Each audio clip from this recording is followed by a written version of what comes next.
Hola chicos, nos volvemos a encontrar. En esta hermosa mañana vamos a hablar acerca de un tema muy importante para nosotros los médicos, futuros del Perú. Y el tema a tratar es consulta médica.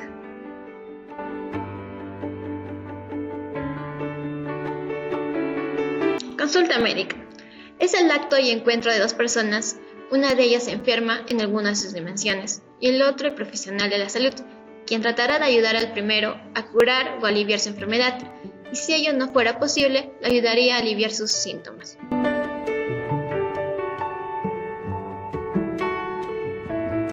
Tipos. Individual es aquella que se realiza exclusivamente entre el médico y el paciente. Colectiva. Son aquellas donde participan el paciente, el médico y otras personas. Estas personas pueden ser familiares, amigos y otras personas, pero también se debe considerar la presencia de otros agentes del sistema de salud, médicos, consultores, asistentes, estudiantes, enfermeros, técnicos, etc. Comunicación en la consulta médica. El éxito de cualquier entrevista clínica depende de la calidad de la comunicación médico y paciente. Las habilidades comunicacionales efectivas son parte del quehacer de un buen médico y por lo tanto la comunicación es considerada una de las competencias básicas en la formación médica. El desafío es aprender a escuchar respuestas del paciente, no interrumpir, no pensar con la próxima pregunta que le vas a hacer y fundamentalmente es estar atentos a los sentimientos que muestra, como lo puede ser miedos, frustraciones o algunas pérdidas. Metas de la comunicación médica. Promover el vínculo y la colaboración entre el médico y paciente. Poder lograr aumentar la precisión en la definición de los problemas presentados en sus diagnósticos. La eficiencia de la entrevista mejora un mejor diagnóstico. Todo esto tiene que ser en un tiempo adecuado. El apoyo al paciente puede lograr mayor satisfacción del paciente y del médico, mejorar los outcomes o lograr la atención. La comunicación es necesaria para instrumentar la historia clínica. Historia clínica es el documento médico legal que contiene los datos psicobiopatológicos de un paciente.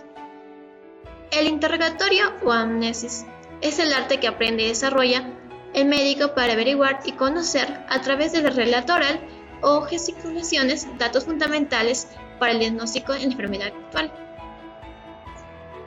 El examen físico es el conjunto de destrezas y habilidades que aprende el médico para reconocer por la inspección, palpación, percusión y auscultación características de normalidad y o detectar la presencia de signos que indican la enfermedad. Exámenes complementarios son un conjunto de estudios que aportan valiosa información al análisis médico, ya sea para confirmar o dar mayor certeza al diagnóstico de una patología en cuestión.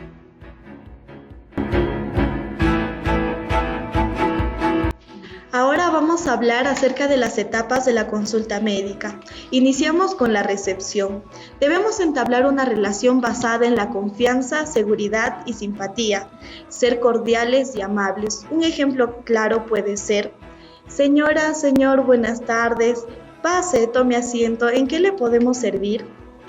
Identificación. Es el motivo de la consulta. Cuando se definió el motivo, la consulta se dirigirá hacia la comprensión y obtención de una solución. El interrogatorio, considerado uno de los puntos más importantes de la consulta médica.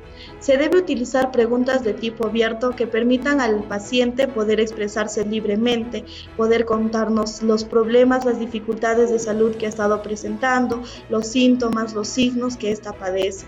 Evitar hablar demasiado, pues muchas veces los médicos utilizan un lenguaje científico y eso dificulta la comprensión del paciente y en muchos casos podemos confundirlos. Debemos escuchar inteligentemente sin interrumpir y en algunos momentos guardar silencio. Debemos mostrar una actitud de aceptación, que es considerado un requisito vital para facilitar la comunicación, pues este le va a permitir al paciente poder expresarse con confianza.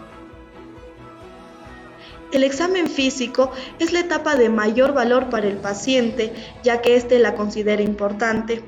Se debe tener en cuenta para no limitar sus exploraciones ante enfermedades de valoración fácil, pues muchas veces los médicos con este tipo de exámenes pueden detectar algunas fallas que el organismo pueda presentar. Manejo de exámenes complementarios. Los exámenes complementarios han adquirido de forma progresiva gran importancia, y con esto me refiero a que una vez que pasó el examen médico, el doctor pueda haber diagnosticado ciertas complicaciones que presenta el paciente y le va a derivar a sacarse exámenes de sangre, de orina, de heces, o de acuerdo al diagnóstico que maneja el doctor, le va a mandar a hacer exámenes complementarios que puedan corroborar el diagnóstico que éste tiene. La información. Es importante recordar que uno de los objetivos del paciente es saber qué es lo que tiene y cuál es el propósito. Se debe satisfacer esta demanda de manera adecuada, programando siempre la forma y profundidad de la información. Esta es la etapa donde los pacientes esperan saber qué es lo que tienen y que el doctor de cierto modo les brinde esa seguridad de que ellos van a poder recuperarse si siguen un tratamiento establecido. En medidas terapéuticas es importante evitar las preguntas sugestivas, inductorias o denominadas de otra forma directivas, donde el paciente pueda dar respuestas falsas para seguir la conversación que el médico le ha planteado. Se indican los recursos que devolverán al hombre a la salud perdida. Con esto nos referimos de cierto modo a que es la etapa en donde el médico le da un cierto tratamiento a seguir al paciente para que éste pueda mejorar su calidad. En la despedida se le pide al paciente si desea añadir algo, porque muchas veces después de la explicación que el doctor nos da, nos quedamos con ciertas dudas que necesitamos dilucidar. Se resume la entrevista y se expresa la satisfacción de la utilidad de la misma en la solución de los problemas de salud. Siempre debemos de tratar en lo posible de animar al paciente a que siga el tratamiento, a que siga luchando por su vida.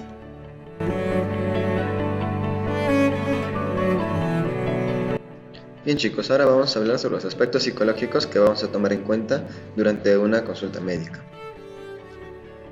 Vamos a referirnos al aspecto que tenga la persona, la actitud que tenga frente a nosotros, cómo está arreglado, cómo se viste, cómo camina, la postura que tiene, las muecas o tics nerviosos quizá, el vocabulario, la velocidad con la que habla, la entonación que tiene. Vamos a ver si la persona es agresiva, asertiva o hostil. Esto nos va a permitir dar un correcto diagnóstico, nos va a orientar principalmente. Vamos a ver el estado de ánimo que vaya a tener la persona frente a nosotros, la expresión de sus efectos y la congruencia que vaya a haber entre lo que piensa, siente y dice, ya que si no hay congruencia, vamos a poder orientarnos un poco más en el diagnóstico. Ahora, tenemos que ver si la persona tiene alguna alteración perceptiva, tiene alucinación, ilusión, despersonalización o desrealización. Si hablamos sobre la alucinación, es cuando la persona tiene una falsa percepción de algún objeto que no existe. Va a escuchar voces, va a ver visiones, y hay que dividirlo de la despersonalización y de la desrealización, ya que en la despersonalización la persona no se siente ajena a sí misma, y en la desrealización la persona siente que la realidad en la que se encuentra no existe o no es esa la realidad, ya que se siente ajena. Inclusive cuando hay despersonalización, la persona se mira al espejo y dice: ¿quién soy yo? Yo no soy. Se asombra de que está hablando él, siente de que él no es esa persona. Esto nos va a permitir dar el diagnóstico, pero nos va a orientar a dar el diagnóstico, mas no nos va a decir que ese es el diagnóstico. Ahora veamos algunos ejemplos. El primer ejemplo: para mí esa sensación es como si todo lo estuviera viendo como una película. Parece que estás viendo desde afuera, desde arriba, no sé. La visión no es normal, parece que oigo más de la cuenta y tengo la sensación de que voy a dejar de entender. Este es un claro ejemplo de desrealización. El paciente siente que de que la realidad es ajena a sí mismo. El siguiente ejemplo. Para mí, la sensación de irrealidad es la que más me asustaba en mis primeros ataques de pánico. Era lo que más me angustiaba. Es como si salieras de tu cuerpo, lo cual es una sensación muy extraña que nunca antes lo había sentido. La verdad que para mí siempre ha sido muy difícil explicar cómo es. Las personas, este es un claro ejemplo de despersonalización. Las personas que presentan estas alteraciones efectivamente no pueden explicar cómo es. Es muy difícil de explicar, ya que se encuentran en la realidad, ven lo mismo que nosotros vemos, pero no distinguen o lo sienten ajeno. Frente al paciente hay que darnos cuenta de la rapidez que tiene al hablar, el número de ideas que va a fluir. Hay que darnos cuenta qué tipo de paciente es. Si es un anciano, obviamente no va a hablar muy rápido. La continuidad que vaya a tener al hablar, o sea, la fluidez durante la entrevista. Si tiene alguna enfermedad, no va a ser muy fluido. Y también hay que darnos cuenta si tiene algún discurso incoherente, ya que eso nos va a dificultar el diagnóstico. Todo lo que la persona piensa, todo lo que el paciente dice, está muy relacionado con el ámbito en el que se encuentra. El ámbito laboral, los estudios, la misma enfermedad, la familia, los problemas de hipoteca, las tarjetas de crédito y el ambiente en el que se encuentra. Finalizamos la presentación de consulta médica con esta pequeña reflexión. Aquí sanar no significa tan solo prescribir medicinas y terapias, sino trabajar juntos y compartir en un espíritu de alegría y cooperación. Gracias por su atención.